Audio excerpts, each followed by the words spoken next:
Bom, gente, muito obrigada pelo convite. Estou muito feliz em falar aqui com vocês hoje. Eu me chamo Daiane, tenho 25 anos e moro em São Paulo. Eu trabalho com Business Intelligence, que na verdade nada mais é do que inteligência de negócios, e eu vou falar um pouquinho sobre isso também no final da apresentação. Mas eu gostaria de mostrar um pouquinho para vocês de como eu cheguei até aqui hoje. Então, eu já estive nessa posição que muitas de vocês devem estar hoje, né? De saiu a nota do Enem, o que eu vou fazer agora da minha vida? Que curso que eu quero? E eu não sabia exatamente o que eu queria. Então, eu achava que eu queria fazer arquitetura e, assim, cursos de computação nunca passaram pela minha cabeça.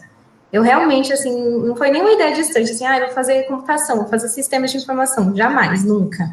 Então, eu consegui até uma bolsa na época para fazer arquitetura, mas eu consegui também uma vaga na Universidade Federal. E aí, eu, escolhendo por universidade, eu optei pelo curso na Unifesp.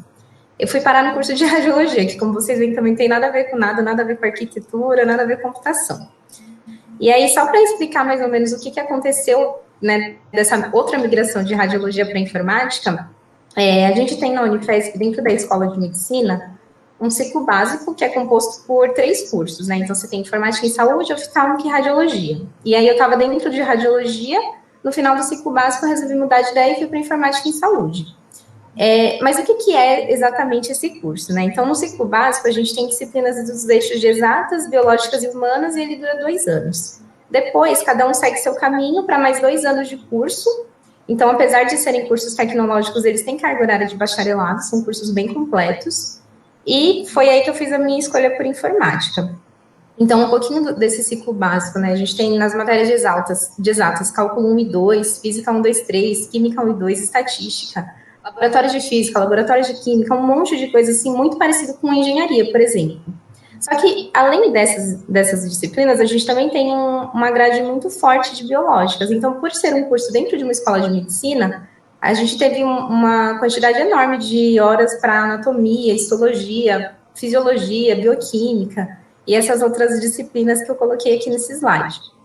E fora isso, a gente também tem um componente humano, né? Porque são profissões que são assim, preparadas para lidar com pessoas também, então a gente precisa ter uma base boa de ciências humanas, de bioética, de direito, empreendedorismo, administração e esse tipo de disciplinas. Depois de toda essa etapa, né, de 2 anos longos, de um monte de matérias que parecem não se conversar, a gente tem uma parte bem específica que é composta só por disciplinas de computação. E aí tem também o estágio obrigatório e o TCC, que são os outros 2 anos do curso. Então, aqui foi quando eu comecei a ver mais programação web, arquitetura de computadores, redes de computadores, bancos de dados, sistemas de informação, telesaúde, bioinformática e mais algumas disciplinas bem específicas mesmo de computação. Então, no final, o que a gente faz com esse monte de informação, né? Depois de 4 anos vendo um monte de matéria, de coisa aqui, coisa ali, o que faz esse informata em saúde? O principal papel dele é servir de ponte entre os profissionais da saúde e os da tecnologia. Então, a gente pode tanto aplicar coisas que a gente verifica da tecnologia, da computação na área da saúde, como traduzir para esses profissionais o que está acontecendo, né? Então, no final das contas, se você for olhar para a área médica, é uma área muito conservadora. Então, assim, dificilmente você vai ter um médico muito antenado com tecnologia, dificilmente você vai ver um enfermeiro muito tecnológico, assim, né? Uma área mais focada no cuidado humano mesmo. Ao passo que também para a tecnologia é muito difícil você conseguir colocar para conversar um cientista da computação com um médico. Não vai rolar essa conversa, gente, porque eles não se entendem.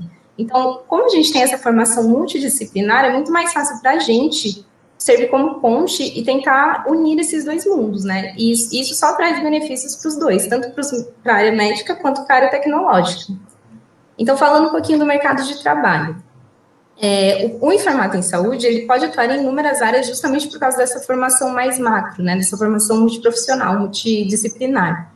Então, eu destaquei aqui 5 principais áreas que eu acho até que estão em ascensão, que são a ciência de dados, que eu puxo muito o saco mesmo, porque é a área que eu gosto, a área que eu quero seguir. Então, a gente pode usar esse monte de dados em saúde que estão sendo gerados o tempo todo para gerar análises estatísticas, né, e também utilizar eles em modelos computacionais preditivos. Então, por exemplo, lá no comecinho da pandemia, a gente teve uns estudos que falavam a Covid pode atingir tantos milhões de pessoas, pode ter tal impacto na saúde. Como é que a gente faz isso, né? A gente une estatística com computação e aí a gente consegue prever alguns comportamentos. Então, é uma área muito boa, uma área muito forte que vai crescer bastante nos próximos anos. Além disso, a gente também pode trabalhar com pesquisa e desenvolvimento. Então, mesmo nessas empresas já conhecidas de inovação, de tecnologia, em algumas delas, tem alguns setores focados em saúde. Então, você pode desenvolver, por exemplo, uma prótese inteligente, uma lente que tem alguma tecnologia especial que é melhor para alguma coisa. São várias as oportunidades também dentro dessa área.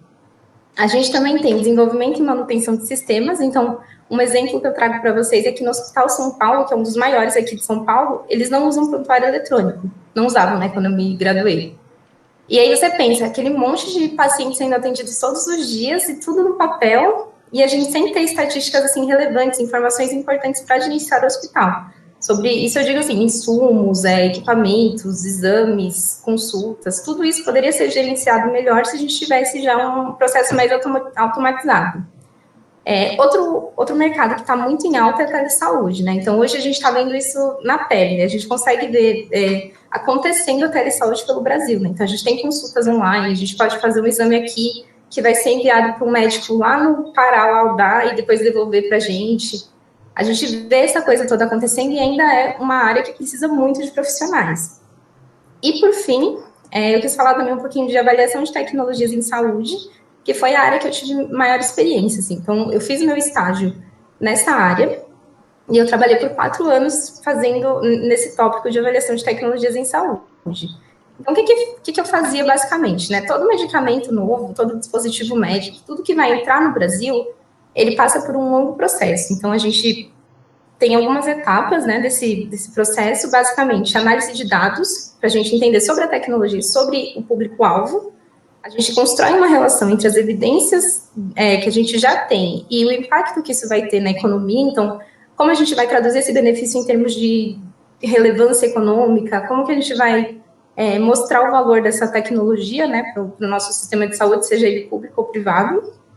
E também a gente faz simulação de como isso vai nos afetar. Então, construindo ferramentas econômicas, fazendo modelos econômicos. É uma coisa bem específica, mas é muito importante, principalmente em termos do SUS, né, que era com que eu mais trabalhava na época.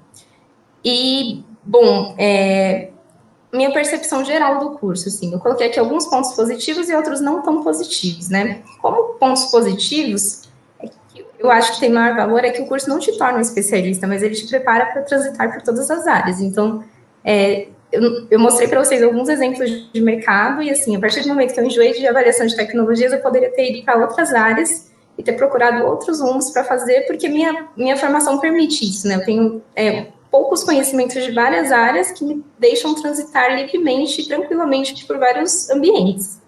E justamente por isso são muitas as oportunidades no mercado de trabalho.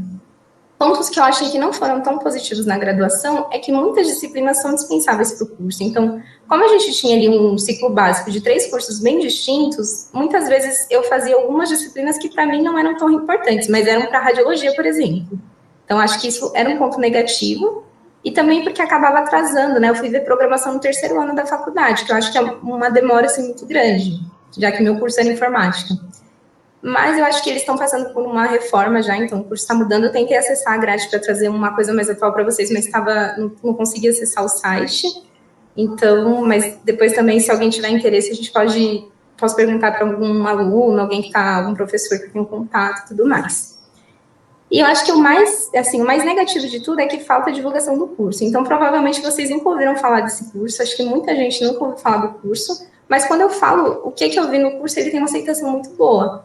Então, falta essa divulgação, né? Falta esse mostrar para as pessoas que existe um profissional aqui que faz isso. Né? Um profissional que, por exemplo, nos Estados Unidos já é muito reconhecido e muito valorizado. Então, aqui, especificamente, a gente não tem essa divulgação. E aí eu também queria falar um pouquinho sobre a universidade. A Unifesp é uma universidade muito boa, ela está entre as melhores do país, só que ela tem os problemas típicos das universidades públicas, né?